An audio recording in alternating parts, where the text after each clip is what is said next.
Hey guys, tonight we're venturing into the untamed American wilderness of the 1800s, where survival wasn't just a skill, it was an art form mastered by some of the toughest men who ever lived.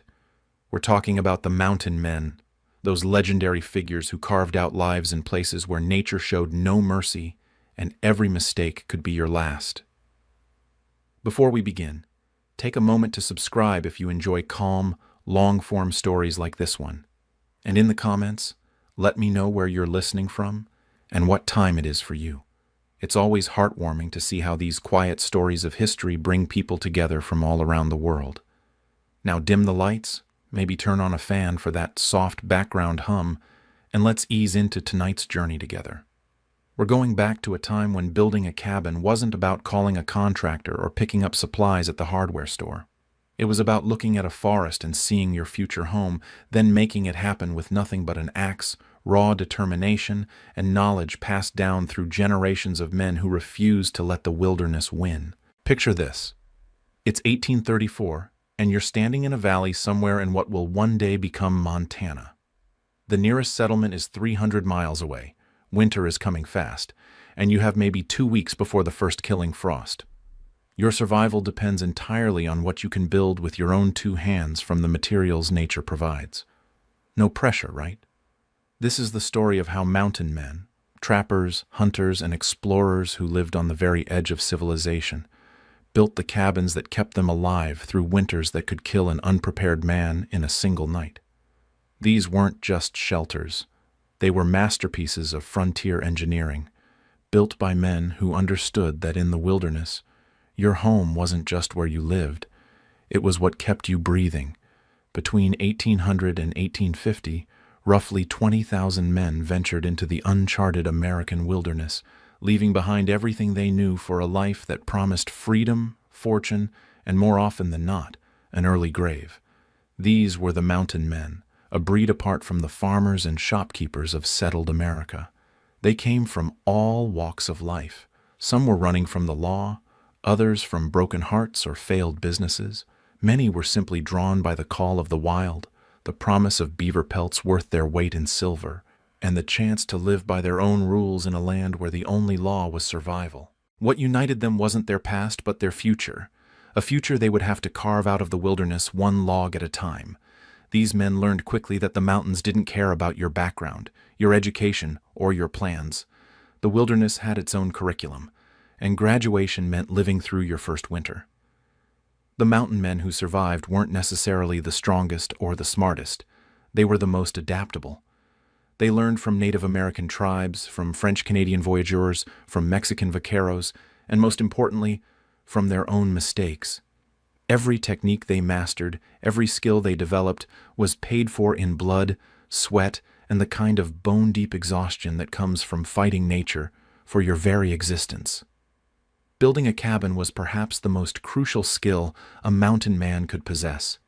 It wasn't just about having a roof over your head, it was about creating a fortress against the elements, a workshop for preparing furs, a storehouse for supplies, and sometimes a final refuge when hostile forces threatened. The difference between a well-built cabin and a poorly constructed one was often the difference between life and death. These men developed techniques that were passed down through oral tradition, refined through trial and error, and perfected under the pressure of survival. They built without blueprints, without power tools, without even nails in many cases. What they had was knowledge, hard-won, practical knowledge about wood, weather, and the art of making something permanent in a world that seemed determined to tear everything down. Before a mountain man ever swung an axe, he had to become a detective. The wilderness was full of clues about where to build, and reading them correctly could mean the difference between a cozy winter and a frozen grave. Water was the first consideration. A cabin needed to be near a reliable water source, close enough for convenience, far enough to avoid flooding. Mountain men looked for springs that wouldn't freeze, streams that ran year-round, or at the very least, a location where they could dig a well that wouldn't run dry. They learned to read the landscape, understanding that water flowed downhill and collected in certain areas, creating microclimates that could support both human life and the game they depended on. But water was just the beginning. The ideal cabin site needed protection from the prevailing winds, especially the brutal north winds that could turn a comfortable home into an icebox. Mountain men looked for natural windbreaks, ridges, rock formations, or dense stands of trees that could shield their homes from the worst weather. Drainage was crucial. A cabin built in a low-lying area might stay warmer, but it would also collect water during spring melts and heavy rains. The smart mountain man looked for a slight elevation, high enough to stay dry, low enough to be protected from wind.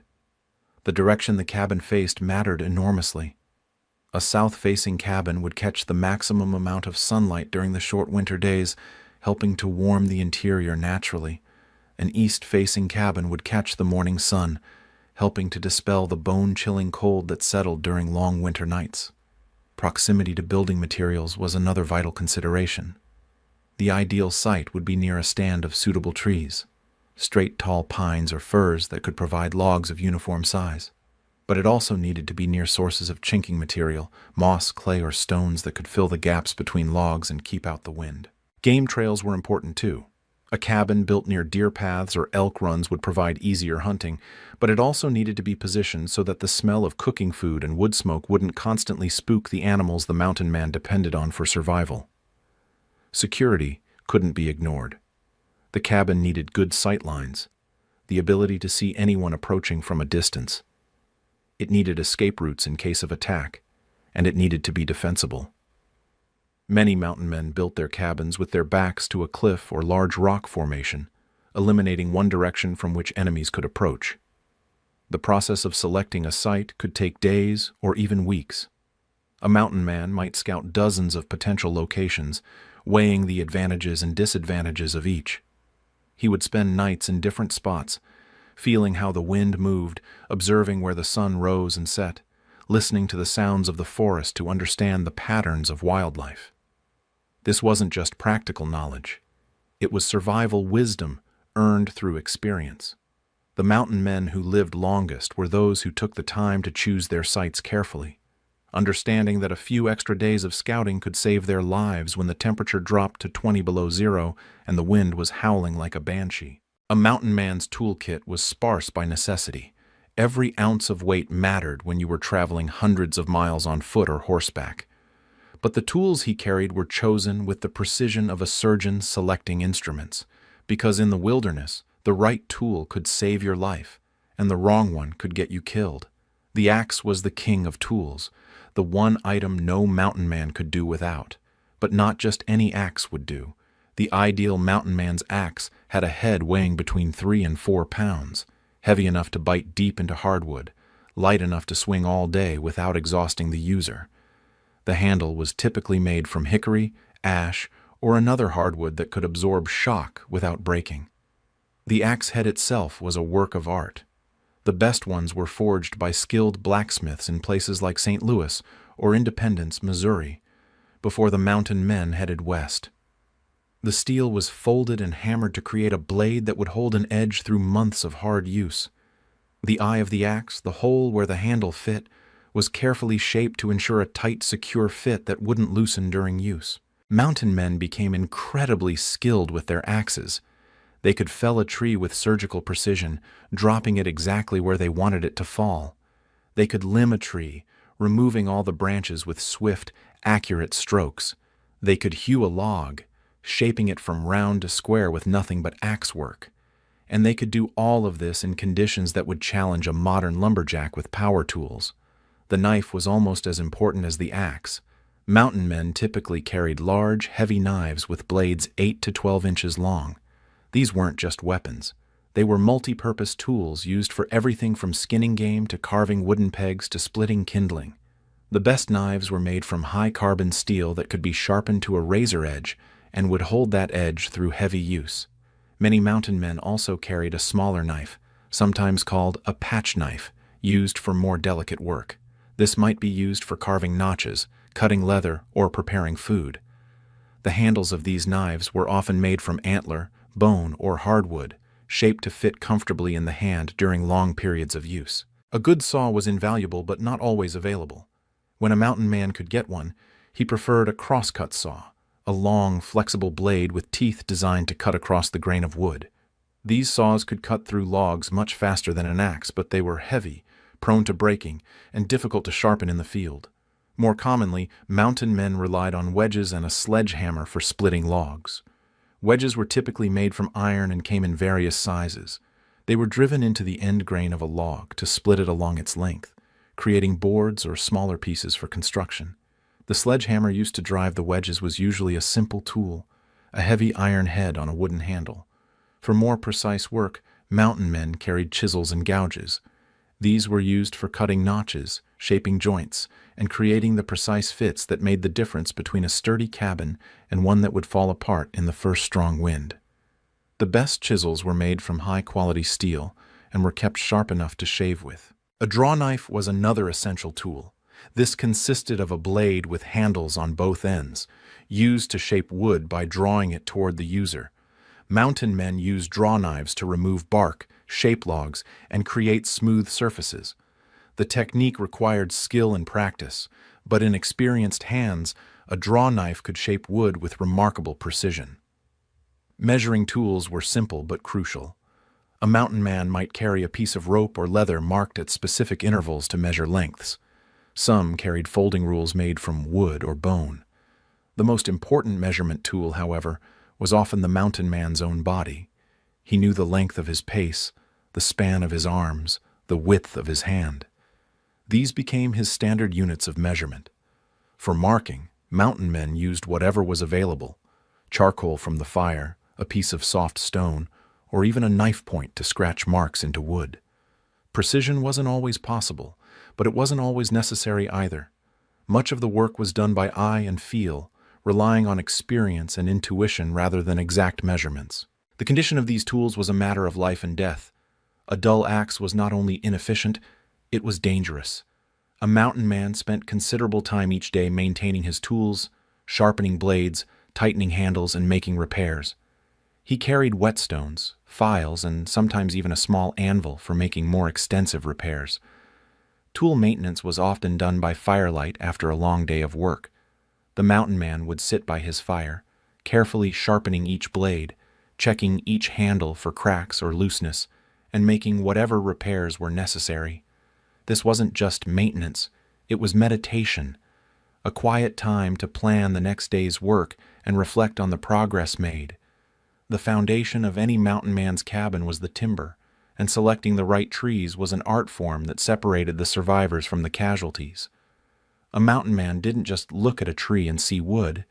He saw the future walls of his home, and he understood that the choices he made in the forest would determine whether he lived through the winter or became another cautionary tale whispered around campfires.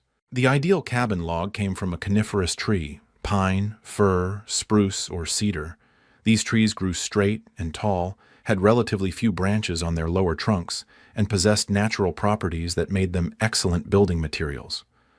Pine was particularly prized because it was relatively lightweight when dry, easy to work with hand tools, and contained natural resins that helped resist rot and insect damage. But not every pine tree was suitable for cabin construction.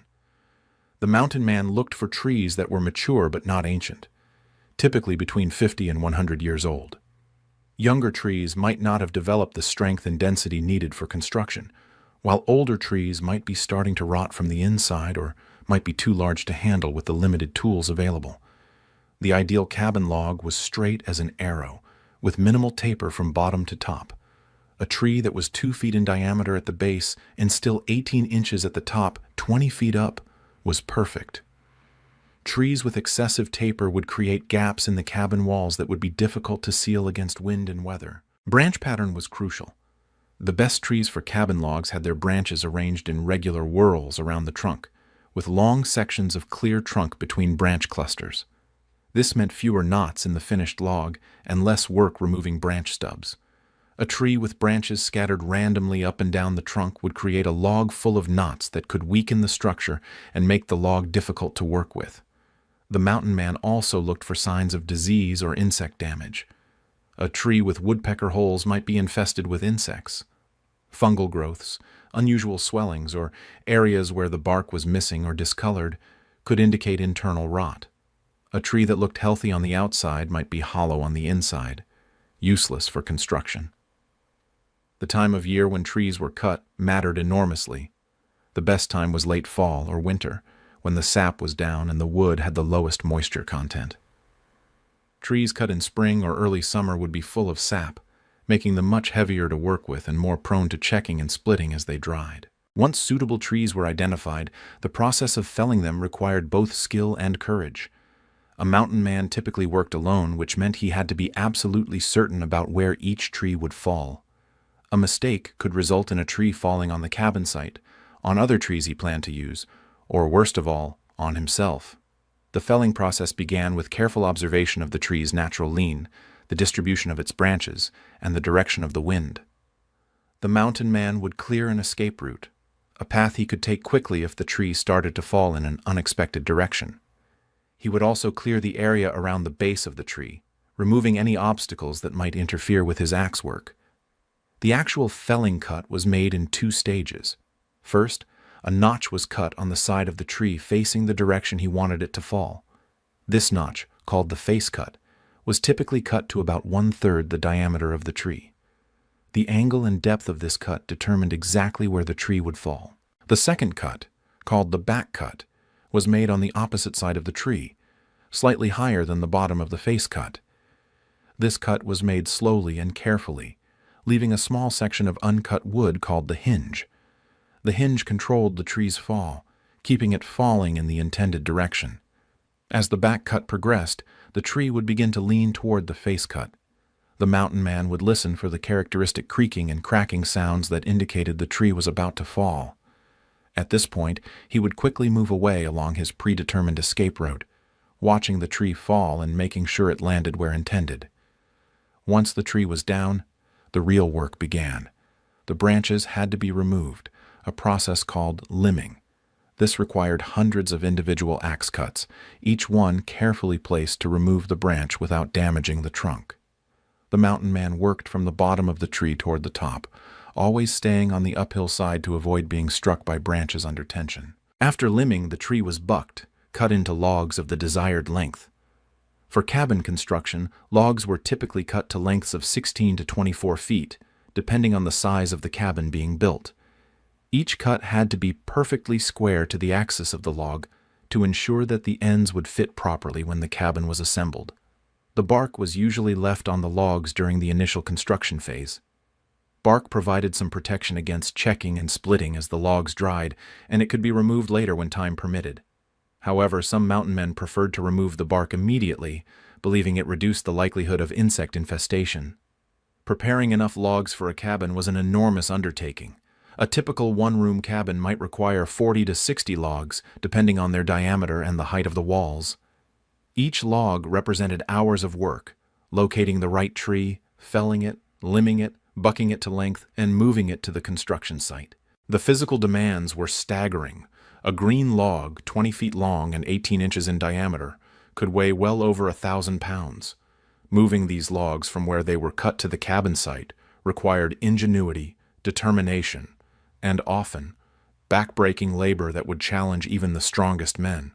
Mountain men developed various techniques for moving heavy logs. The simplest method was rolling, using a peavey or cant hook to roll the log along the ground.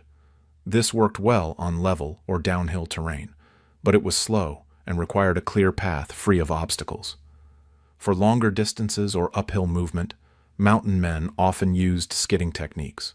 They might harness a horse or mule to drag the logs, or in the absence of draft animals, they would use a combination of levers, rollers, and sheer human strength. Some mountain men became expert at using the natural contours of the land, rolling logs into creek beds and floating them downstream to the construction site. The most challenging aspect of log preparation was ensuring uniformity. Cabin logs needed to be roughly the same diameter to create level, stable walls. This meant that the mountain man had to be selective, sometimes rejecting perfectly good trees because they didn't match the size of logs he had already prepared. Seasoning the logs, allowing them to dry, was ideally done before construction, but time constraints often made this impossible. Green logs were much heavier and more difficult to work with, but they were also more pliable, making it easier to fit them tightly together. As the logs dried in place, they would shrink and settle, creating an even tighter fit. The mountain man also had to prepare specialized logs for specific purposes. The sill logs, the bottom logs that would rest directly on the foundation, needed to be the straightest and most durable. The plate logs, the top logs that would support the roof, needed to be strong enough to bear the weight of the roof structure. Corner logs needed to be especially straight and uniform to ensure that the corners of the cabin would be square and stable. While a mountain man's cabin might look like it was simply set down on the ground, the reality was far more complex. A proper foundation was the difference between a cabin that would stand for decades and one that would sag, rot, and collapse within a few years. The foundation work began long before the first log was laid. Site preparation started with clearing the building area. This wasn't just a matter of removing trees and brush. It required careful grading to ensure proper drainage and a level building surface. The mountain man would clear an area larger than the cabin footprint, providing working space around the structure and reducing the fire hazard from overhanging branches. Stumps were a particular challenge. Simply cutting trees at ground level left stumps that would interfere with construction and eventually rot, creating soft spots in the foundation. The preferred method was to dig around each stump, cut the major roots, and then use levers and block and tackle systems to pull the stump completely out of the ground. Once the site was cleared, the mountain man had to establish the cabin's footprint, the exact outline where the walls would be built. This was done using simple but effective surveying techniques.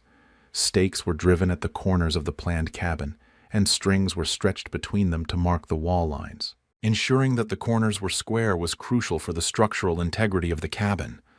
Mountain men used the 3-4-5 method, measuring 3 units along one wall line, 4 units along the adjacent wall line, and then adjusting the corner until the diagonal distance between these points was exactly 5 units.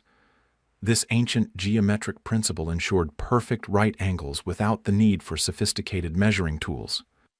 The foundation itself took several forms, depending on the local conditions and available materials. The simplest foundation was a series of flat stones placed at strategic points under the sill logs.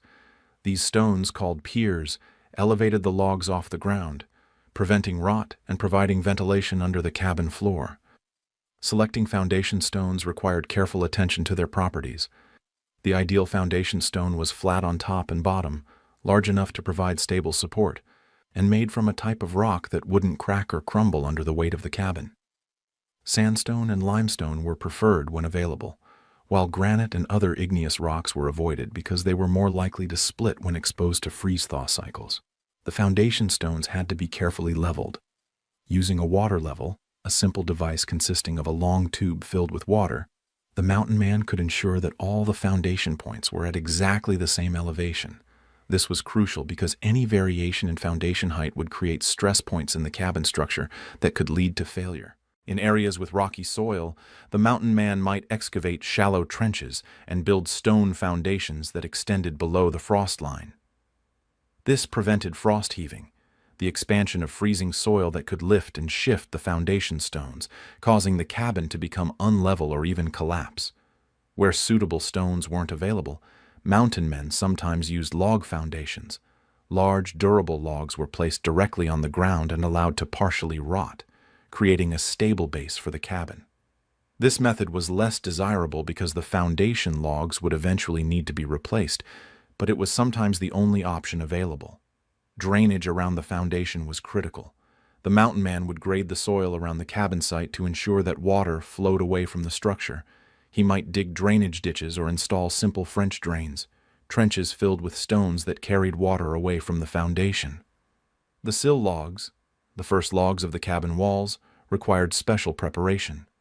These logs would bear the weight of the entire structure and were most vulnerable to moisture damage because of their proximity to the ground. The mountain man would select his straightest, most durable logs for this purpose, often choosing logs from trees known for their rot resistance, such as cedar or white oak. Before placing the sill logs, the mountain man would often treat them with whatever preservatives were available. Pine tar, if it could be obtained, was an excellent wood preservative. Some mountain men charred the bottom surfaces of their sill logs, creating a layer of carbon that resisted rot and insect damage. The sill logs were notched to fit over the foundation stones, creating a stable connection between the foundation and the cabin structure. These notches had to be cut with precision.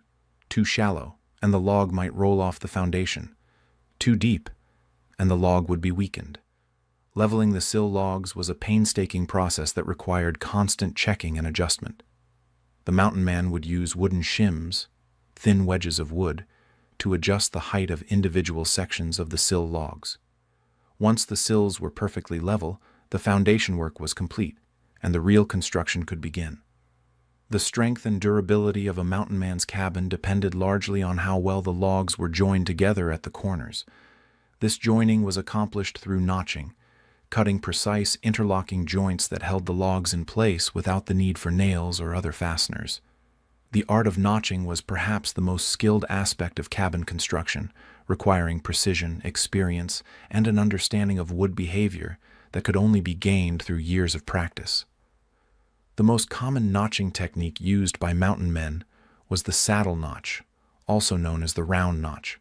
This method involved cutting a curved depression in the bottom of each log that would cradle the log beneath it. The saddle notch was popular because it was relatively simple to cut, created a strong joint, and shed water effectively, reducing the likelihood of rot at the corner joints. Creating a perfect saddle notch began with careful measurement. The mountain man would roll the log into position on top of the log it would join, then use a scribe, a compass-like tool with two pointed legs, to mark the exact curve that needed to be cut. One leg of the scribe followed the contour of the lower log while the other marked the corresponding curve on the upper log. The actual cutting was done with an axe, requiring hundreds of precise cuts to create the smooth, curved depression. The mountain man would start by making a series of vertical cuts across the marked area, then use the axe to chip out the wood between the cuts. The process required constant checking and adjustment to ensure that the notch fit perfectly over the log beneath. A well-cut saddle notch would fit so tightly that the logs couldn't be separated without cutting the joint apart. The weight of the upper logs would compress the joint even tighter, creating a connection that would last for decades. The curved shape of the notch also meant that any water that got into the joint would drain out rather than pooling and causing rot. Some mountain men preferred the dovetail notch, a more complex joint that provided even greater strength and weather resistance. The dovetail notch involved cutting the end of each log into a wedge shape that fit into a corresponding slot cut in the intersecting log. This joint was much more difficult to cut, but created a mechanical lock that prevented the logs from separating even if the wood shrank significantly. The full dovetail notch required exceptional skill with an axe and chisel. The mountain man had to cut precise angles and smooth surfaces, and any mistake could ruin hours of work. The joint had to be cut so that it was slightly tighter than necessary, then the logs had to be forced together, creating tremendous compression that locked the joint permanently. A simpler variation was the half-dovetail notch, which provided many of the benefits of the full dovetail while being somewhat easier to cut. This joint was cut only on one side of each log end, creating a partial mechanical lock that was still much stronger than a simple saddle notch. For mountain men who lacked the time or skill for complex notching, the square notch offered a compromise between strength and simplicity. This joint involved cutting square notches in the logs, creating a joint that was easy to cut but didn't provide the weather resistance or strength of curved notches. Square notches were more likely to collect water and were more prone to failure if the wood shrank. The lock notch was another variation that some mountain men used. This joint involved cutting a rectangular notch in one log and a corresponding projection on the intersecting log. The projection was slightly larger than the notch, so the logs had to be driven together with considerable force. Once assembled, the joint was extremely strong and resistant to separation. Regardless of the notching technique used, precision was crucial. A poorly cut notch would create gaps in the cabin walls that would be difficult to seal against wind and weather. It would also create stress concentrations that could cause the logs to split or the joint to fail under load. The mountain man would test fit each joint multiple times during the cutting process, making small adjustments until the fit was perfect. This process couldn't be rushed. A single mistake could ruin a log that represented hours of work to prepare. The tools used for notching were simple but had to be kept in perfect condition. A sharp axe was essential for the rough cutting, while chisels and gouges were used for fine-tuning the fit. The mountain man would constantly sharpen his tools during the notching process, understanding that dull tools not only made the work harder but also increased the likelihood of mistakes. Weather conditions affected notching work significantly. Cold weather made the wood harder and more brittle, increasing the likelihood of splitting.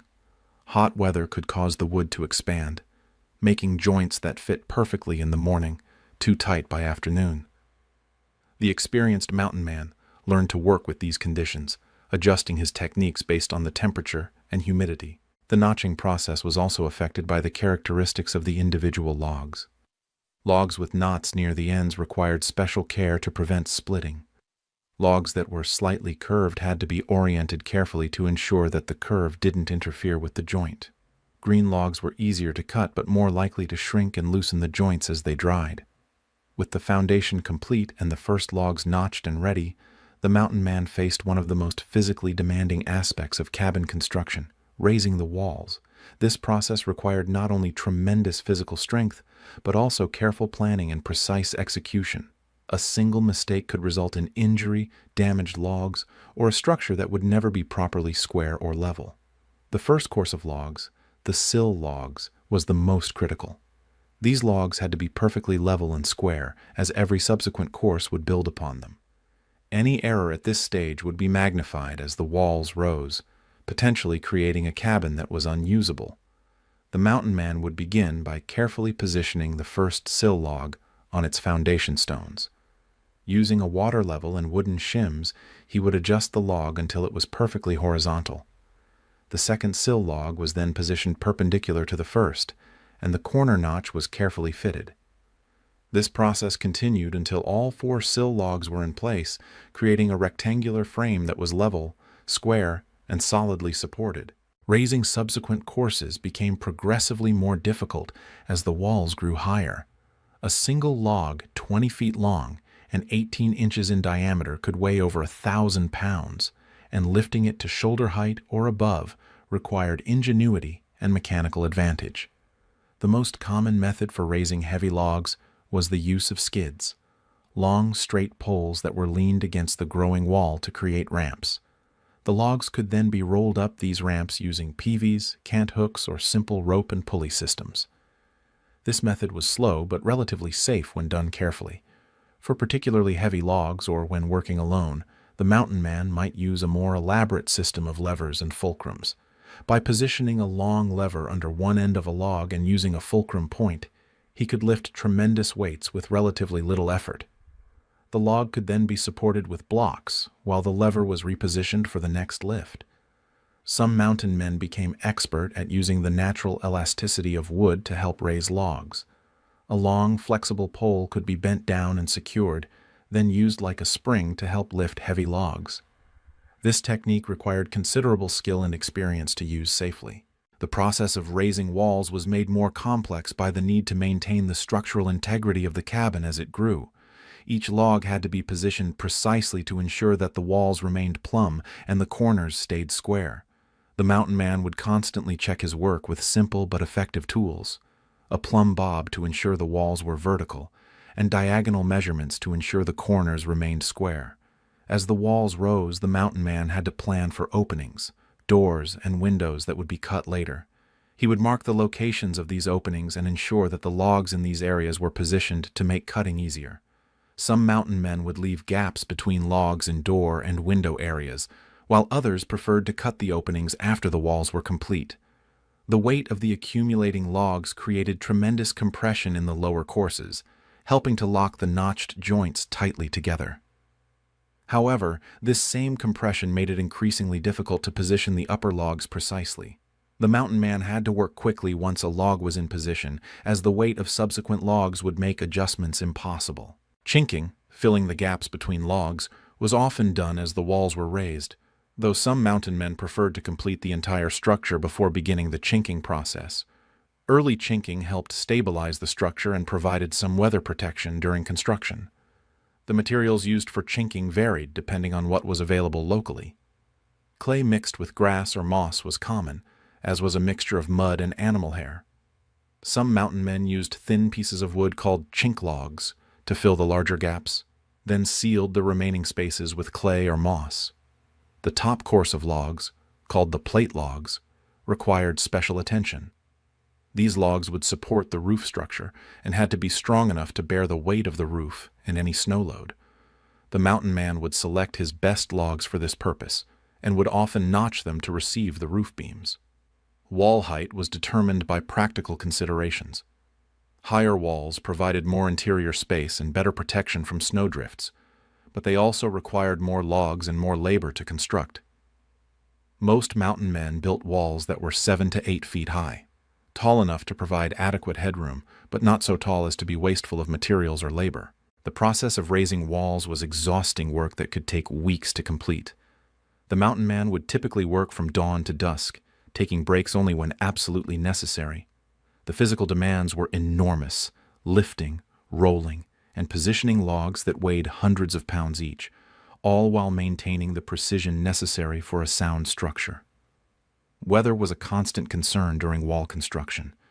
Rain could make the logs slippery and dangerous to handle, while wind could interfere with the precise positioning required for good joints.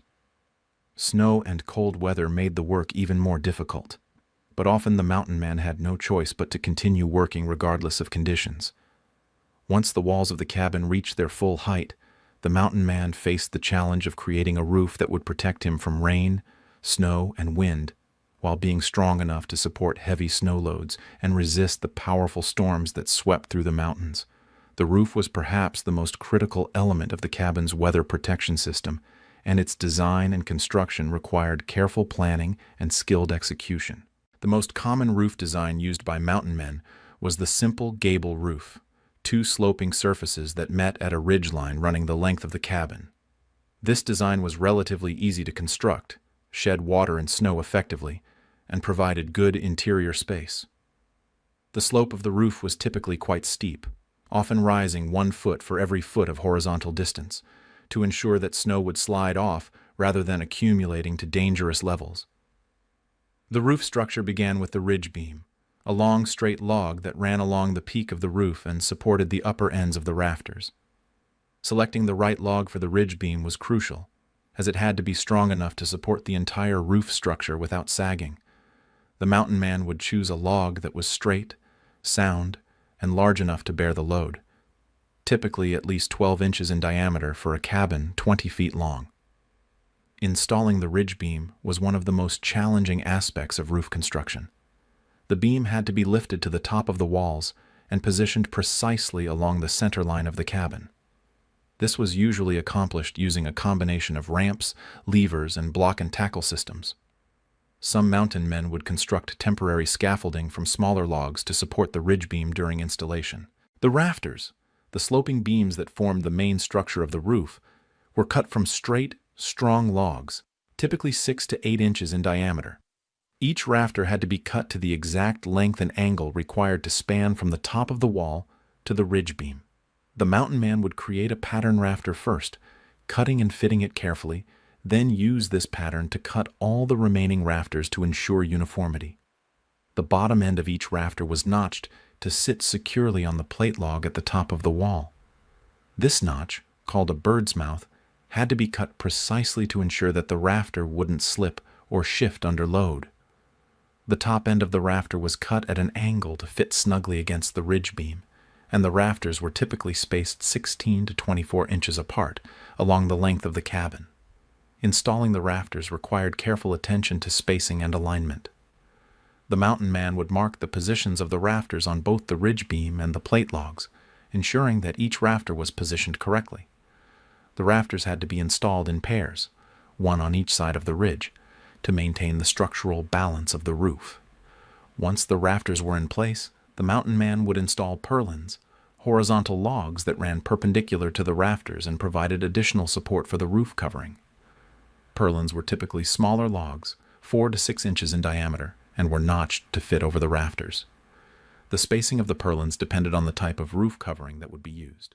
The roof covering itself varied depending on available materials and local conditions.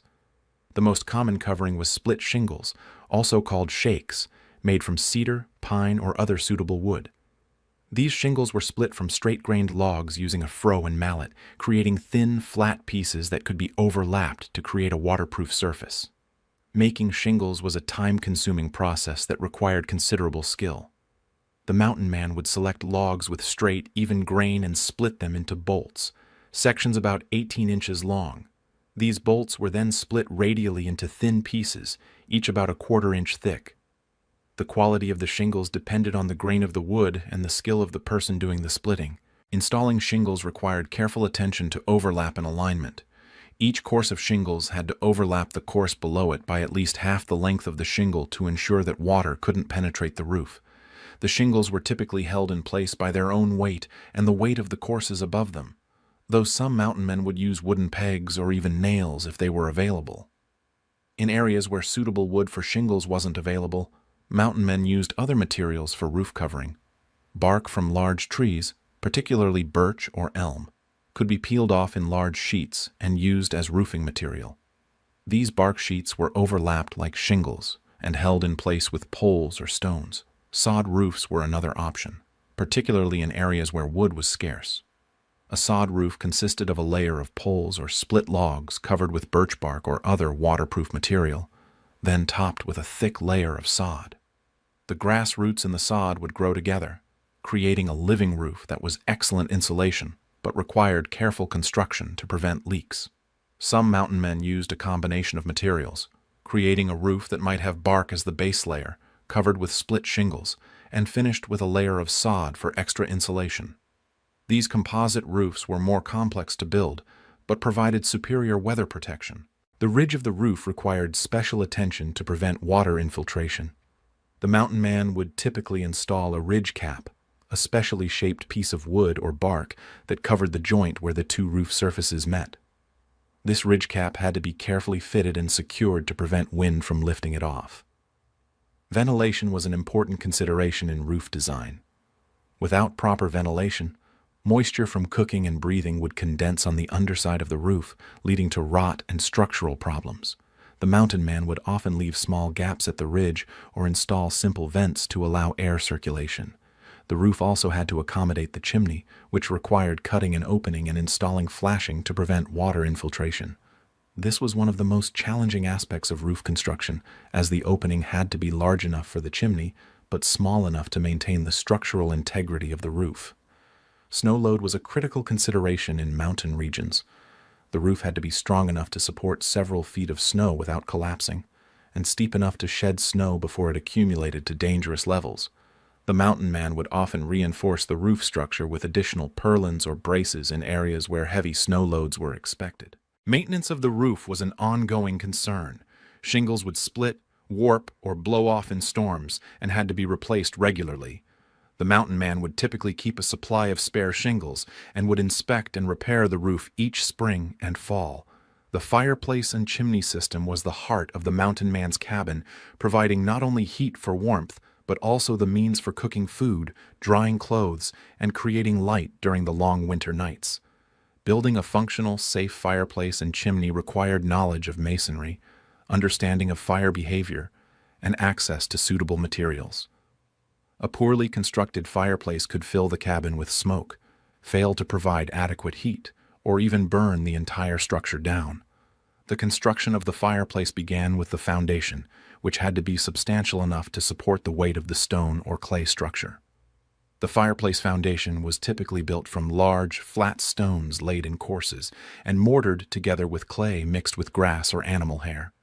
This foundation extended below the frost line to prevent heaving, and was usually built wider than the fireplace itself to provide a stable base. The firebox, the chamber where the fire actually burned, was the most critical part of the fireplace design. It had to be large enough to accommodate the logs that would be burned, but not so large that it would be difficult to heat effectively. The typical mountain man's firebox was about 3 feet wide, 2 feet deep, and 2 to 3 feet high.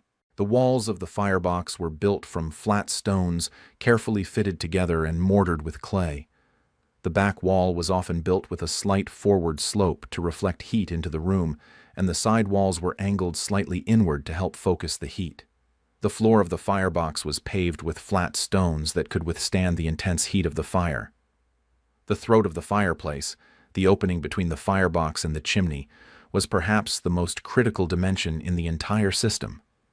If the throat was too large, the fireplace would draw poorly and smoke would enter the room. If it was too small, the fireplace wouldn't draw at all. The ideal throat was about 1/10 the area of the fireplace opening, and it was typically about 8 inches wide and 4 inches deep for a standard-sized fireplace. Above the throat, the mountain man would construct a smoke chamber, a pyramidal space that allowed the smoke to slow down and cool before entering the chimney proper. The smoke chamber was built with sloping walls that gradually reduced the cross-sectional area from the throat to the chimney flue. The chimney itself was built from stones mortared with clay, and it had to be tall enough to create adequate draft while being strong enough to withstand wind loads and thermal stresses. The interior of the chimney was lined with flat stones to create a smooth surface that would allow smoke to flow freely. The cross-sectional area of the chimney flue was typically about 1/12 the area of the fireplace opening. Building the chimney required careful attention to keeping it plumb and maintaining consistent dimensions throughout its height. The mountain man would use a plumb bob and simple measuring tools to ensure that the chimney was straight and that the flue maintained the proper size. Any irregularities in the chimney could cause poor draft or dangerous backdrafts. The top of the chimney required special attention to prevent rain from entering while still allowing smoke to escape freely.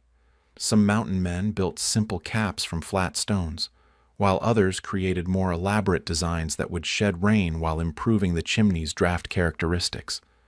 The mortar used in fireplace and chimney construction was typically made from local clay mixed with sand, grass, or animal hair to improve its strength and durability. The mountain man would test different clay deposits to find one that would harden properly and resist the thermal stresses of repeated heating and cooling. Fire safety was a constant concern during construction and use.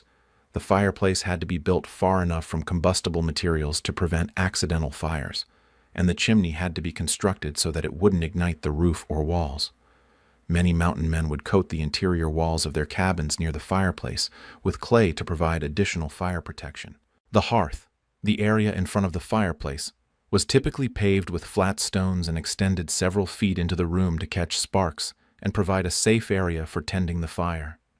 The hearth also served as a work surface for cooking and other activities that required heat. Cooking facilities were often integrated into the fireplace design. The mountain man might build in a bake oven, a domed chamber beside the main firebox that could be heated with coals and used for baking bread or roasting meat. Pothooks and cranes were installed to hold cooking pots over the fire, and sometimes a simple grill was built into the firebox for cooking meat directly over the coals. The damper, a device to control the flow of air through the chimney, was a luxury that few mountain men could afford, but some would create simple dampers from flat stones that could be positioned to partially block the throat of the fireplace. This allowed better control of the fire and reduced heat loss when the fireplace wasn't in use. Maintenance of the fireplace and chimney was crucial for safe operation. The mountain man would regularly clean out accumulated ash and soot, inspect the mortar joints for cracks, and repair any damage that might allow smoke to escape into the cabin or create a fire hazard. The efficiency of the fireplace system was always a concern, as fuel was often scarce and difficult to obtain.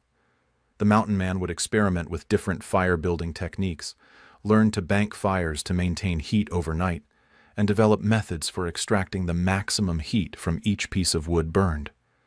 After the major structural elements of the cabin were complete, the mountain man turned his attention to the details that would make the structure truly livable. Doors and windows were not just conveniences. They were critical elements that affected the cabin's security, weather resistance, and interior comfort. The construction of these features required different skills and techniques, from the heavy timber work of the walls and roof. The door was typically the first opening to be cut and finished, as it provided access to the cabin during the remaining construction work. The location of the door was carefully chosen to provide good visibility of the surrounding area while being protected from the prevailing winds. Most mountain men positioned their doors on the south or east side of the cabin to take advantage of solar heating and morning light. Cutting the door opening required careful planning and precise execution. The mountain man would mark the outline of the door on the completed wall, typically making it about 3 feet wide and 6.5 feet high, large enough for easy passage but not so large as to weaken the wall structure significantly. The cutting was done with a saw if one was available, or more commonly with an axe and chisel. The process of cutting through the log wall was laborious, and had to be done carefully to prevent the logs from splitting beyond the intended opening. The mountain man would typically cut from both sides of the wall, meeting in the middle, and would support the logs above the opening with temporary bracing to prevent sagging. Once the opening was cut, the mountain man would install a door frame made from split or hewn lumber. This frame had to be perfectly square and plumb, as any irregularities would prevent the door from closing properly. The frame was typically mortised into the logs above and below the opening and was secured with wooden pegs or, if available, iron nails. The door itself was usually constructed from split planks, held together with wooden battens, horizontal strips that were attached to the back of the door to prevent the planks from warping or separating. The planks were typically cut from straight-grained wood and were fitted tightly together to minimize gaps that would allow cold air to enter. Hinges were a challenge, as iron hardware was expensive and difficult to obtain. Many mountain men made their own hinges from leather, creating flexible joints that allowed the door to swing while being durable enough for daily use. Wooden hinges were another option, though they required more skill to construct and were more prone to wear. The door latch was typically a simple wooden mechanism that could be operated from either side of the door. A wooden bar on the inside of the door could be lifted by pulling a leather string that passed through a hole in the door. At night or when the cabin was unoccupied, the string could be pulled inside, making it impossible to open the door from the outside. Windows were more complex to construct than doors and were often omitted entirely from the simplest cabins. When windows were included, they were typically small, both to minimize heat loss and because glass was extremely expensive and difficult to transport. A typical mountain man's window might be only 12 inches square. The window opening was cut using the same techniques as the door opening, but with even greater care to maintain the structural integrity of the wall. The window frame was constructed from carefully fitted pieces of wood and was designed to hold whatever glazing material was available. Glass was the preferred glazing material but was rarely available to mountain men. More commonly, windows were covered with oiled paper, thin sheets of mica, or scraped animal hide that had been treated to make it translucent. These materials provided some light while keeping out wind and weather, though they were far less durable than glass. Some mountain men created shutters instead of glazed windows. These were solid wooden panels that could be opened during good weather to provide light and ventilation, then closed during storms or cold weather for protection. Shutters were easier to construct than glazed windows and were more durable, though they provided no light when closed.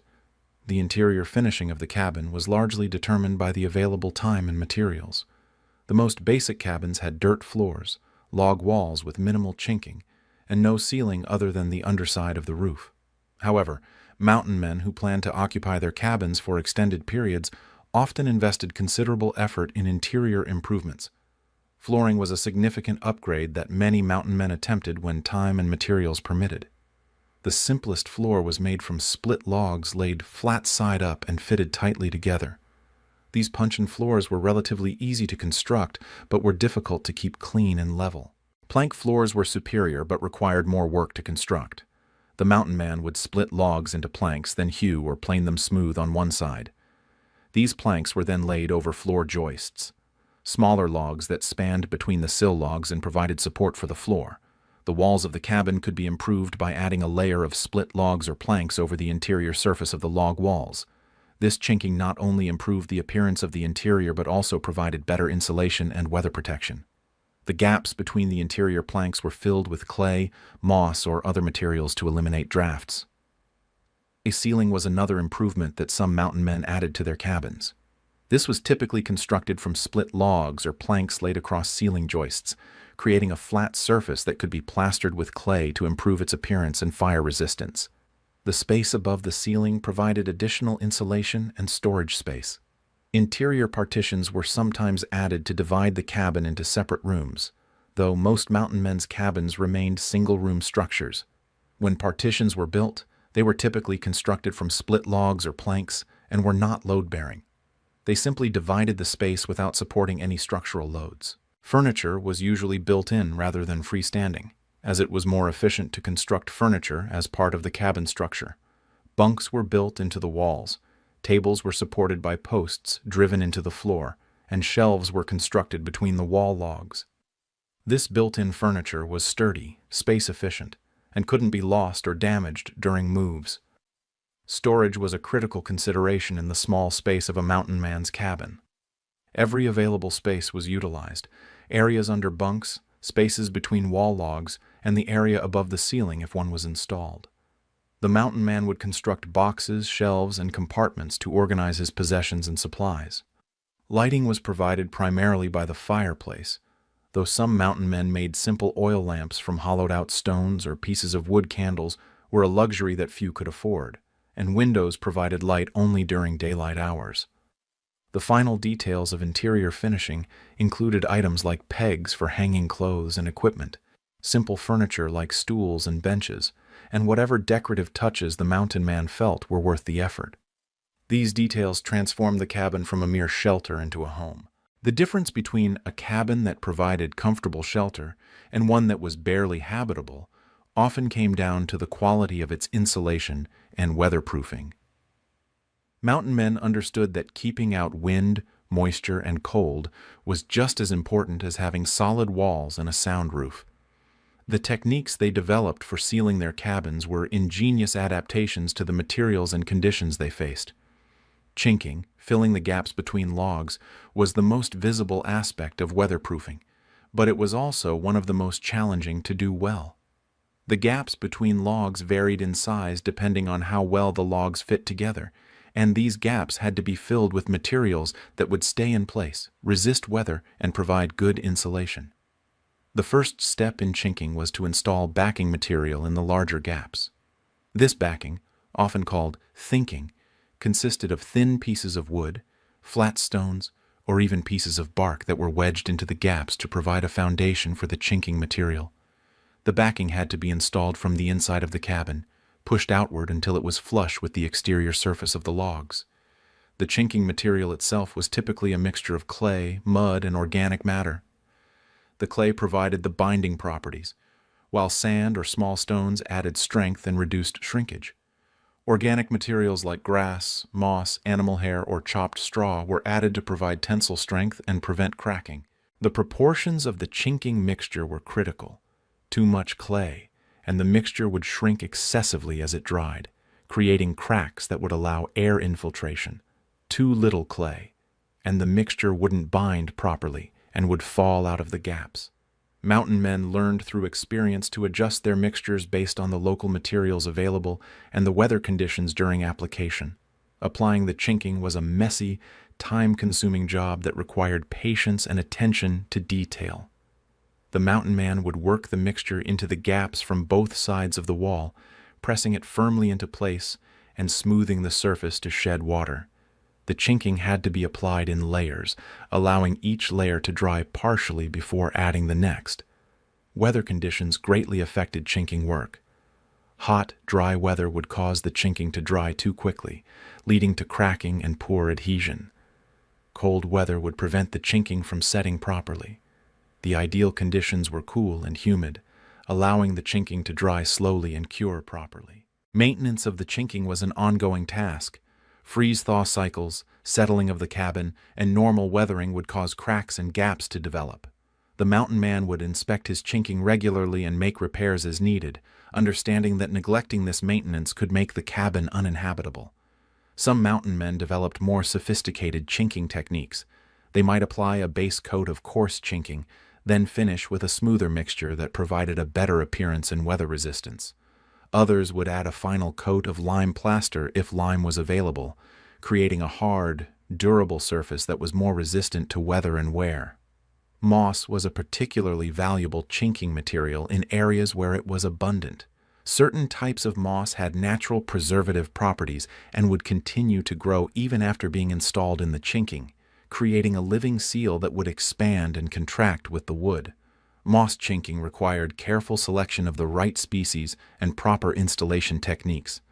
The roof was another critical area for weatherproofing. Even the best constructed roof would develop leaks over time, and the mountain man had to be prepared to make repairs quickly to prevent water damage to the interior of the cabin. He would keep supplies of roofing materials on hand and would inspect the roof regularly for signs of damage. Snow loading was a particular concern in mountain regions. Heavy snow could not only collapse a roof, but could also create ice dams that would force water back under the roofing material. The mountain man learned to remove snow from his roof when accumulations became dangerous, and he would design his roof with adequate slope to encourage snow to slide off naturally. Ventilation was a delicate balance in cabin weatherproofing. The cabin had to be sealed tightly enough to keep out cold air, but it also needed some air circulation to prevent moisture buildup and maintain air quality. Too much ventilation would make the cabin impossible to heat, while too little would create condensation problems that could lead to rot and mold. Many mountain men created simple ventilation systems by installing adjustable vents near the peak of the cabin. These could be opened during mild weather to provide air circulation and closed during cold weather to conserve heat. The vents were typically covered with hinged flaps that could be operated from inside the cabin. Floor insulation was often overlooked but was important for comfort and energy efficiency. Cold air would infiltrate through gaps in the floor, and the ground beneath the cabin would conduct heat away from the interior. Some mountain men would bank earth or snow around the foundation of their cabins to reduce air infiltration, while others would install skirting made from split logs or bark. Interior vapor barriers were not well understood by mountain men, but some accidentally created effective moisture control systems. A layer of bark or hide on the interior walls could serve as a vapor barrier, preventing moisture from the interior air from penetrating into the wall system where it could cause rot. Caulking around doors and windows was done with whatever materials were available. Strips of leather, twisted rope, or even rags could be used to seal gaps around these openings. Some mountain men would create more permanent seals using pine pitch or other natural adhesives mixed with fiber materials. The importance of proper drainage around the cabin cannot be overstated. Water that pooled around the foundation would eventually find its way into the cabin, causing rot and making the interior damp and unhealthy. The mountain man would grade the soil around his cabin to direct water away from the structure, and would maintain drainage ditches to handle runoff from heavy rains or snowmelt. Weather stripping was a concept that mountain men understood even if they didn't have access to manufactured materials. They would create seals around doors and windows using strips of leather, fur, or fabric that would compress when the door or window was closed, creating a barrier against air infiltration. A mountain man's cabin was not a static structure. It was a living system that required constant attention and seasonal modifications to remain habitable throughout the year. The extreme weather conditions of the mountain environment meant that the cabin had to be adapted for different seasons, and regular maintenance was essential to prevent small problems from becoming major failures. Spring was the season of assessment and repair. After a long winter of heavy snow loads, freezing temperatures, and constant use, the cabin would inevitably show signs of wear and damage. The mountain man would begin his spring maintenance by carefully inspecting every aspect of the structure, looking for problems that needed immediate attention. The roof was always the first priority in spring maintenance. Snow and ice would have stressed the structure, and the freeze-thaw cycles of late winter could have caused shingles to split or shift. The mountain man would climb onto his roof and examine every shingle, replacing any that were damaged and securing any that had worked loose. He would also check the ridge cap and flashing around the chimney for signs of damage or displacement.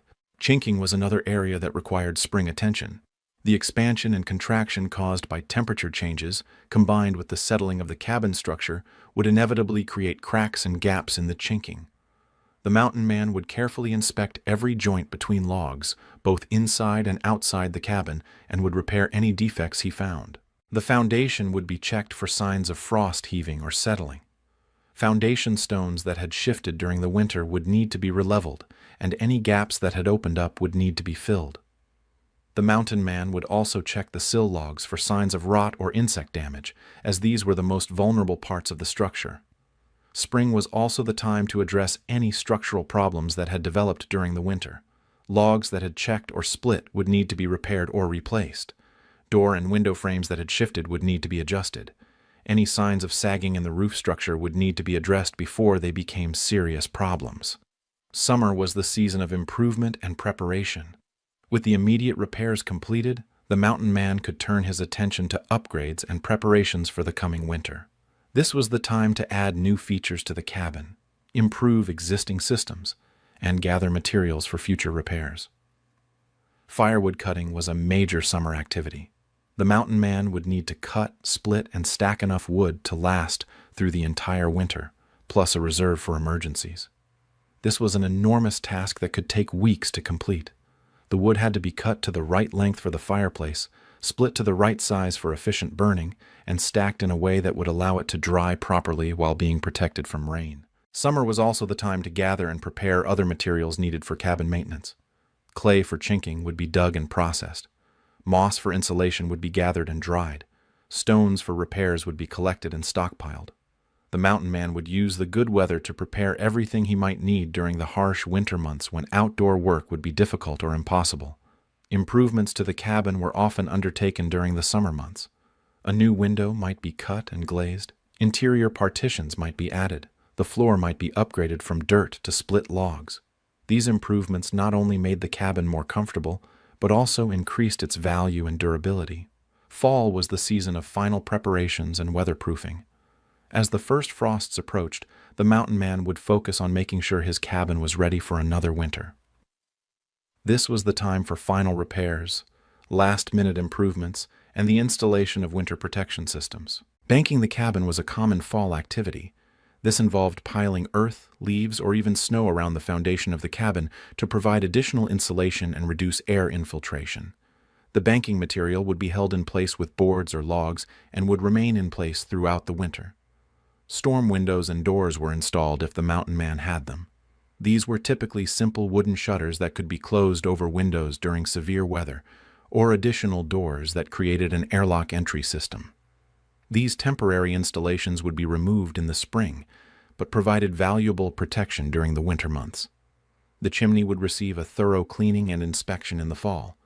Creosote and soot that had accumulated during the previous winter would be removed, and any damage to the chimney structure would be repaired. The mountain man would also check his supply of fire-starting materials and would gather tinder and kindling for the winter. Winter maintenance was focused on keeping systems operating and preventing catastrophic failures. The mountain man would regularly remove snow from his roof to prevent dangerous accumulations. He would keep his chimney clear of ice and debris. He would monitor his chinking for new cracks and would make emergency repairs as needed. Ice dams were a particular concern during winter. These formed when snow on the roof would melt and refreeze at the eaves, creating a dam that could force water back under the roofing material. The mountain man would break up ice dams as they formed and would sometimes install temporary heating systems to prevent their formation. Ventilation management was critical during winter.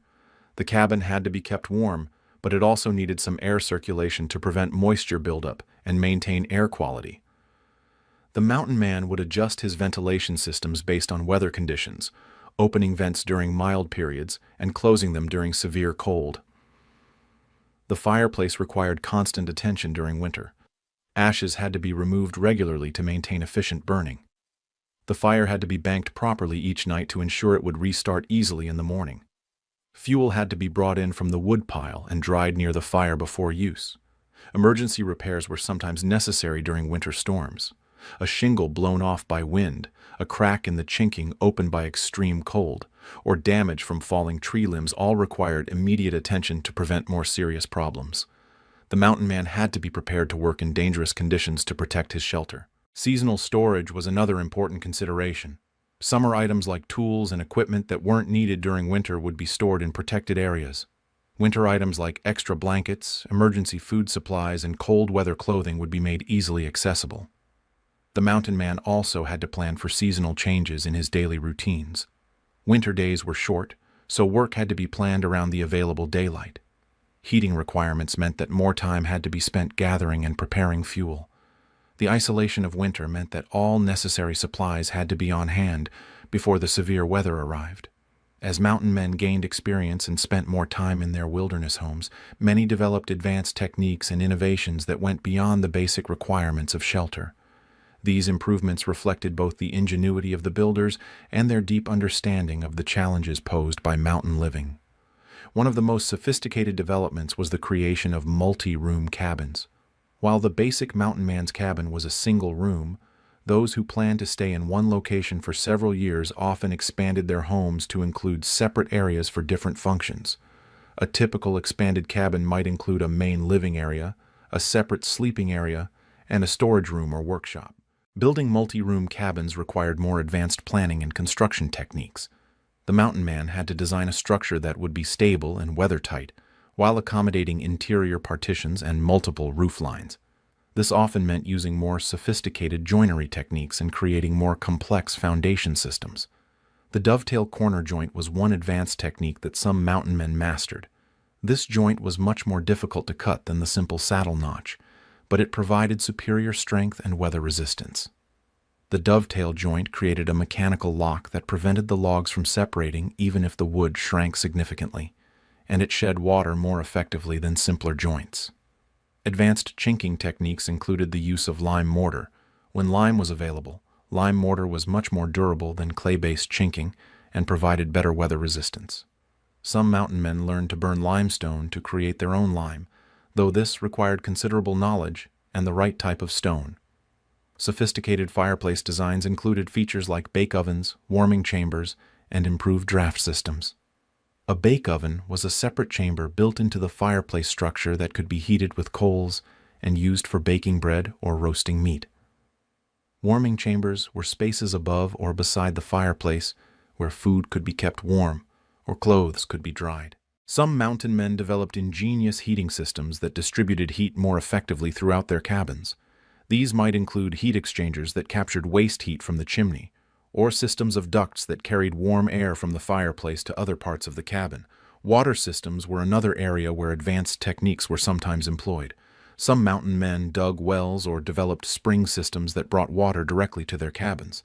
Others created simple plumbing systems using hollowed-out logs or bark tubes to carry water from a source to the cabin. Insulation techniques evolved beyond simple chinking to include more sophisticated systems. Some mountain men created double-wall construction with an inner and outer wall separated by an insulation space filled with moss, leaves, or other insulating materials. This provided much better thermal performance than single-wall construction. Advanced roofing techniques included the use of multiple layers of different materials to create superior weather protection. A sophisticated roof might have a base layer of bark, covered with split shingles, and topped with a layer of sod for insulation. These composite roofs were more complex to build, but provided excellent protection from weather. Some mountain men developed innovative solutions to specific problems they encountered. For example, in areas with heavy snow loads, they might build roofs with steeper pitches or install snow guards to prevent dangerous avalanches of snow from sliding off the roof. In areas with high winds, they might develop special anchoring systems to secure their roofs against uplift. Ventilation systems became more sophisticated as mountain men learned about the importance of air quality and moisture control. Advanced systems might include multiple vents that could be operated independently, allowing fine control of air circulation. Some mountain men even created simple heat recovery systems that warmed incoming fresh air with outgoing stale air storage solutions evolved to make maximum use of the limited space in mountain cabins. Built-in furniture became more sophisticated, with features like fold-down tables, storage compartments built into benches, and sleeping areas that could be converted to seating during the day. Security features were sometimes incorporated into advanced cabin designs. These might include hidden compartments for valuables, escape routes that weren't obvious to casual observers, or defensive features like loopholes that could be used to observe or defend against attackers. Some mountain men developed workshop areas within their cabins, complete with specialized storage for tools and materials. These workshops allowed them to maintain and repair their equipment during the winter months when outdoor work was difficult.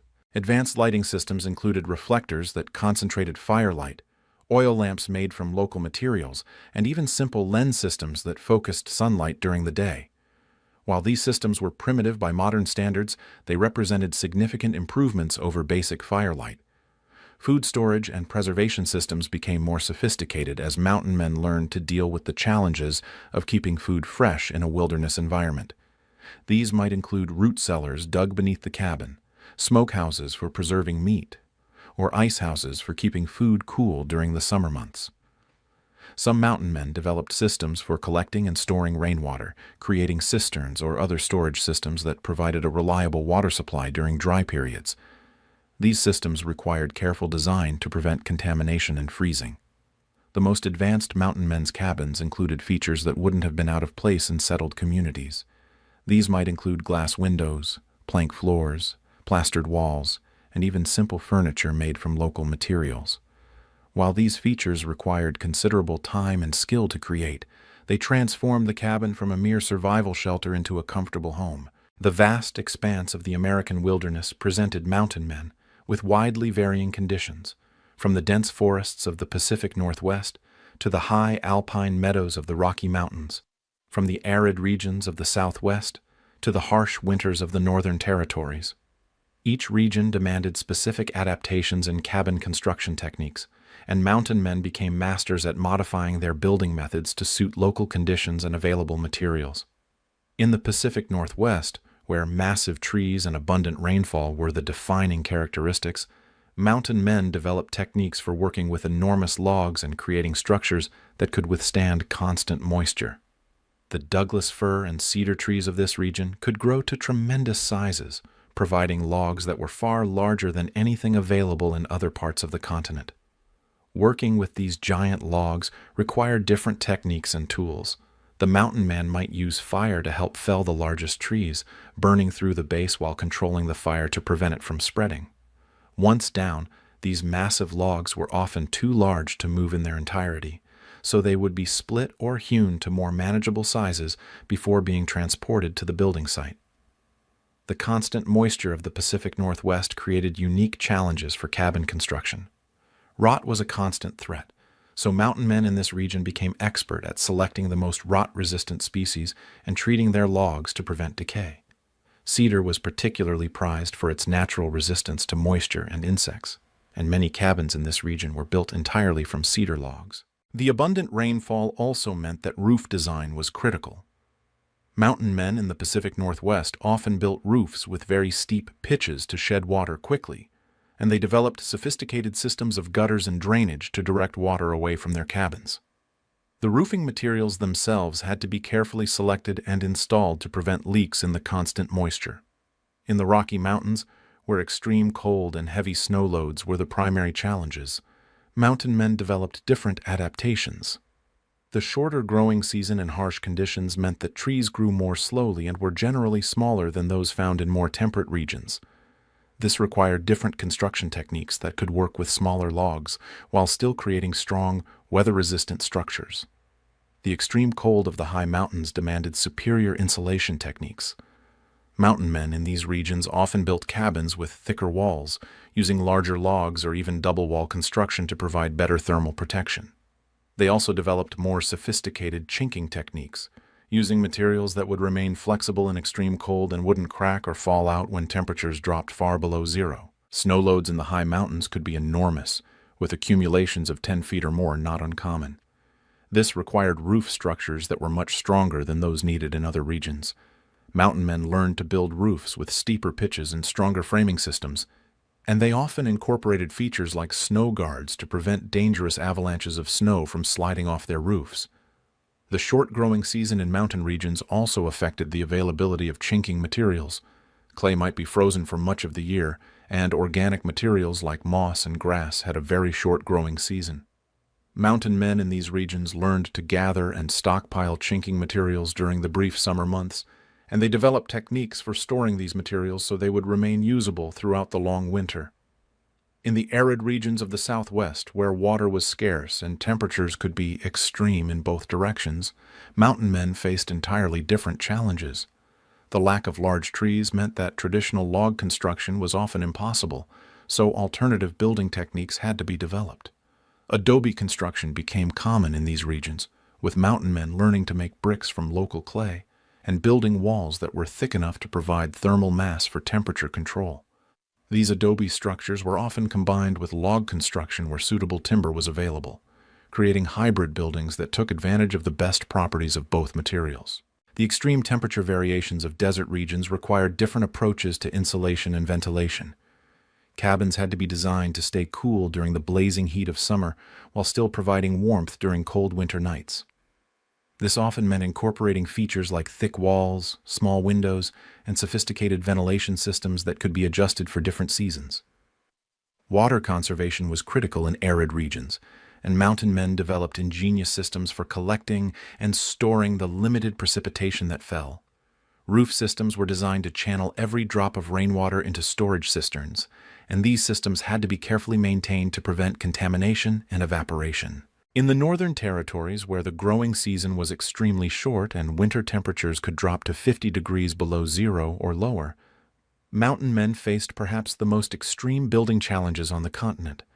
The permafrost that characterized much of this region meant that traditional foundation techniques wouldn't work, and alternative methods had to be developed. Building on permafrost required techniques that wouldn't disturb the frozen ground and cause it to melt and shift. Mountain men learned to build foundations that distributed the weight of the cabin over a large area, preventing the heat from the cabin from melting the permafrost beneath it. This often meant using techniques borrowed from indigenous peoples who had been building in these conditions for thousands of years. The extreme cold of the northern regions also required superior heating systems. A single fireplace might not be adequate to heat a cabin when outside temperatures dropped to 40 or 50 below zero. Mountain men in these regions often built multiple heating systems or developed more efficient fireplace designs that could extract more heat from their limited fuel supplies. The short summer season in the far north meant that all construction work had to be completed in a very limited time window.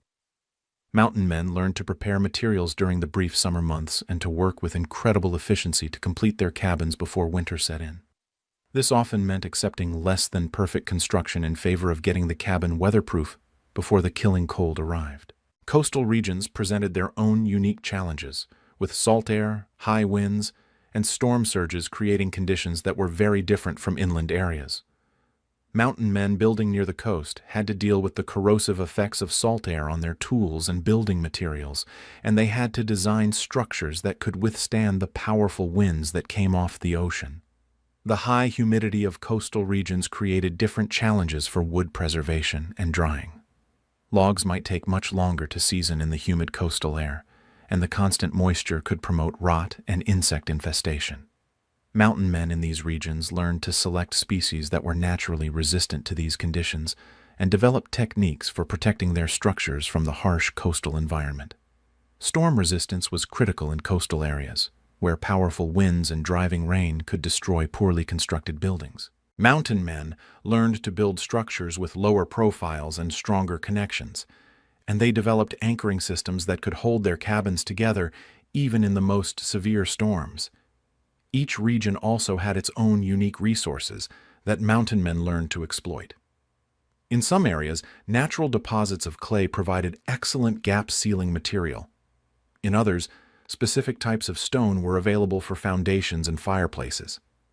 Some regions had plants that provided natural preservatives or insulation materials. The adaptation to regional conditions wasn't just about construction techniques. It also involved learning to work with local weather patterns, understanding seasonal variations in material availability, and developing relationships with indigenous peoples who had generations of experience building in these environments. Mountain men who moved from one region to another had to essentially relearn their craft, adapting their techniques to new conditions and materials. This constant adaptation and learning was one of the characteristics that separated successful mountain men from those who didn't survive their first winter in a new territory. The longevity of a mountain man's cabin depended not just on the quality of its initial construction, but on the ongoing maintenance and care it received throughout its life. A well-built cabin could last for decades with proper maintenance, while a neglected structure might become uninhabitable within just a few years. Understanding the principles of cabin maintenance and having the right tools for the job were essential skills for any mountain man who planned to make a permanent home in the wilderness. The basic toolkit for cabin maintenance was similar to that used for construction, but with some important additions. A good set of chisels was essential for making precise repairs to joints and notches. These chisels had to be kept razor sharp, as dull tools would tear the wood fibers rather than cutting them cleanly, creating repairs that were weaker and less durable than the original construction. A draw knife was invaluable for shaping replacement pieces and smoothing rough surfaces. This tool consisted of a blade with handles at both ends, and it was used by drawing it toward the user to remove thin shavings of wood. Mastering the draw knife required considerable practice, but in skilled hands it could shape wood with remarkable precision and smoothness. Boring tools were necessary for making holes for pegs, bolts, and other fasteners. The most common boring tool was the auger, a spiral-shaped bit that was turned by hand to drill holes in wood.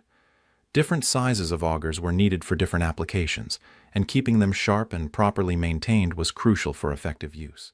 A good saw was essential for making precise cuts during repairs. While axes could handle most cutting tasks, there were situations where the precision of a saw cut was necessary. Crosscut saws were used for cutting across the grain of the wood, while rip saws were designed for cutting along the grain. Maintaining these saws required special files and considerable skill. Measuring and marking tools became more important for maintenance work than they had been for initial construction. A folding rule or marked rope was essential for ensuring that replacement pieces were cut to the correct dimensions. A square was necessary for ensuring that repairs maintained the structural integrity of the cabin. The mountain man's toolkit also included specialized items for specific maintenance tasks. A caulking iron was used for packing ceiling material into gaps between logs. A froe and mallet were used for splitting shingles and other thin pieces of wood. A peavey or cant hook was essential for moving and positioning heavy logs during major repairs. Tool maintenance was a constant concern in the wilderness environment. The mountain man had to be his own blacksmith, sharpening and repairing his tools as they became dull or damaged. This required a forge, anvil, and the knowledge to work iron and steel. Many mountain men became quite skilled at metalworking out of necessity. Sharpening stones were essential for maintaining cutting tools.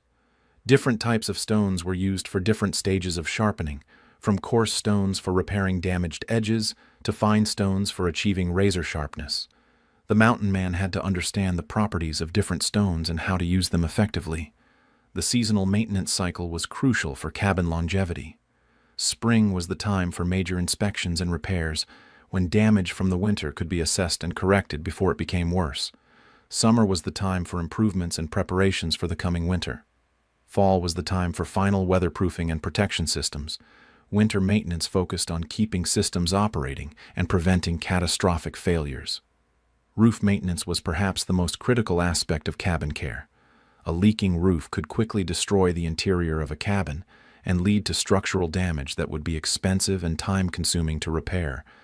The mountain man would inspect his roof regularly, looking for loose or damaged shingles, problems with flashing around the chimney, and signs of sagging or other structural issues. Replacing damaged shingles required having a supply of replacement materials on hand. The mountain man would typically split extra shingles during the summer months and store them in a dry place where they would be available for repairs. The technique for installing replacement shingles had to be mastered, as improperly installed shingles could create leaks that were worse than the original damage. Gap sealing maintenance was an ongoing task that required constant attention. The expansion and contraction of the logs, settling of the structure, and weathering of the ceiling material would create cracks and gaps that had to be filled. The mountain man would inspect his gap ceiling regularly and make repairs as soon as problems were detected. The materials for gap sealing repairs had to be prepared and stored for use when needed. Clay had to be dug and processed during the summer months when it was workable. Organic materials like moss and grass had to be gathered and dried. The mountain man would typically prepare a supply of sealing material each summer that would last through the following year. Foundation maintenance involved checking for settling, frost heaving, and deterioration of the foundation materials. Stones that had shifted had to be releveled, and gaps that had opened up had to be filled. The sill logs, which were most vulnerable to moisture damage, had to be inspected regularly for signs of rot or insect infestation. Fireplace and chimney maintenance was critical for both safety and efficiency. Creosote and soot that accumulated in the chimney had to be removed regularly to prevent chimney fires. The mortar joints in the fireplace and chimney had to be inspected and repaired as needed. The hearth and firebox had to be maintained to ensure safe and efficient operation. Door and window maintenance involved checking the operation of hinges and latches, inspecting the frames for damage, and ensuring that the weather stripping was in good condition. Doors and windows that didn't close properly would allow cold air to enter the cabin, making it difficult to heat and uncomfortable to occupy. The interior of the cabin also required regular maintenance. Floors had to be kept clean and level, and damaged boards had to be replaced. Walls had to be inspected for damage, and interior gap sealing had to be maintained. Built-in furniture had to be kept in good repair to remain functional. Pest control was an important aspect of cabin maintenance. Insects, rodents, and other pests could cause significant damage to a cabin if they weren't controlled. The mountain man had to understand the habits of local pests and develop strategies for preventing infestations and dealing with problems when they occurred. Preventive maintenance was always more effective and less expensive than reactive repairs. The mountain man who took the time to inspect his cabin regularly and make small repairs as needed would have a structure that lasted much longer and required less major work than one who waited until problems became serious before addressing them. Record keeping, while not common among mountain men, could be valuable for tracking maintenance needs and planning future work. A simple log of repairs and improvements could help identify recurring problems and plan for seasonal maintenance needs. The investment in proper maintenance was significant, but it was far less than the cost of rebuilding a cabin that had been allowed to deteriorate. A mountain man who took care of his cabin could expect it to provide comfortable shelter for many years, while one who neglected maintenance might find himself starting over from scratch after just a few seasons. The cabin building techniques developed by mountain men didn't disappear when the fur trade ended and the frontier moved on. These methods, refined through years of trial and error in some of the harshest conditions on Earth, became the foundation for much of the log construction that followed in the American West. The knowledge passed from mountain men to settlers, from settlers to homesteaders, and eventually evolved into the log home industry that exists today. The basic principles that mountain men discovered, the importance of proper site selection, the techniques for joining logs at corners, the methods for weatherproofing and insulation, remain valid today. Modern log home builders still use many of the same techniques, though they've been refined and improved with better tools and materials. The saddle notch, perfected by countless mountain men working with hand tools, is still one of the most popular corner joints used in log construction. The dovetail joint, which required exceptional skill to cut by hand, is now produced with precision using modern machinery. But the basic design remains unchanged from what mountain men developed 2 centuries ago. The understanding of wood behavior that mountain men developed through necessity is now codified in engineering manuals and building codes. The knowledge of how logs shrink and settle, how to account for this movement in the design, and how to create structures that remain tight and weatherproof as they age, all trace back to lessons learned in wilderness cabins. Modern log home builders have access to kiln-dried logs, precision machinery, and engineered fasteners, but they still face many of the same challenges that mountain men encountered. Logs still need to be selected for straightness and quality. Corners still need to be cut precisely to create tight joints. Gap sealing is still necessary to seal gaps and provide weather protection. The tools have evolved dramatically, but the basic techniques remain recognizable. Where a mountain man would spend hours cutting a notch with an axe and chisel, a modern builder can cut the same joint in minutes with a chainsaw and grinder, but the understanding of how the joint works and what makes it effective comes directly from the mountain men who perfected these techniques. The regional variations that mountain men developed in response to local conditions have also influenced modern construction. The steep pitched roofs developed for heavy snow loads, the thick walls designed for extreme cold, and the specialized foundations for difficult soil conditions all have their counterparts in modern building practices. Perhaps most importantly, the mountain men's approach to problem solving, their willingness to experiment, adapt, and innovate in response to challenging conditions, continues to influence builders today. The spirit of making do with available materials, of finding creative solutions to difficult problems, and of building structures that will last despite harsh conditions, all trace back to the mountain men's legacy. The environmental awareness that mountain men developed, their understanding of how buildings interact with their natural surroundings, has become increasingly important in modern construction. The principles of passive solar design, natural ventilation, and working with rather than against natural forces were all understood and applied by mountain men long before they became formal design principles. The craftsmanship standards that mountain men developed, born from the knowledge that their lives depended on the quality of their work, continue to influence builders who take pride in their craft. The attention to detail, the understanding of materials, and the commitment to building structures that will last all reflect values that were essential for survival in the wilderness. The mountain men's cabins also represent an important chapter in American architectural history. These structures, built by men with limited formal education using only hand tools and local materials, demonstrate a level of skill and understanding that rivals the work of trained craftsmen. They represent a uniquely American approach to building, one that emphasized practicality, durability, and adaptation to local conditions. Many of the cabins built by mountain men have survived to the present day, testament to the quality of their construction and the effectiveness of their techniques. These structures serve as museums and historical sites, allowing modern visitors to experience firsthand the living conditions of the men who opened the American West. The preservation of these historic cabins has become an important part of maintaining our connection to this period of American history. Organizations dedicated to historic preservation work to maintain and restore mountain men's cabins, ensuring that future generations can learn from these examples of frontier craftsmanship. The techniques developed by mountain men have also influenced other forms of construction beyond log buildings. The understanding of how to work with natural materials, how to create strong joints without manufactured fasteners, and how to build structures that are in harmony with their environment, all have applications in modern, sustainable building practices. The mountain men's approach to resource conservation, born from necessity in an environment where waste could mean death, has lessons for modern builders concerned with environmental impact. The use of local materials, the minimization of waste, and the creation of durable structures that wouldn't need frequent replacement all reflect principles that are increasingly important in contemporary construction. The educational value of studying mountain men's building techniques extends beyond construction methods to broader lessons about human adaptability and ingenuity. These men faced challenges that would overwhelm most modern people, yet they not only survived, but created comfortable homes using nothing but their knowledge, skills, and determination. The social aspects of mountain men's building practices also offer insights into community cooperation and mutual aid.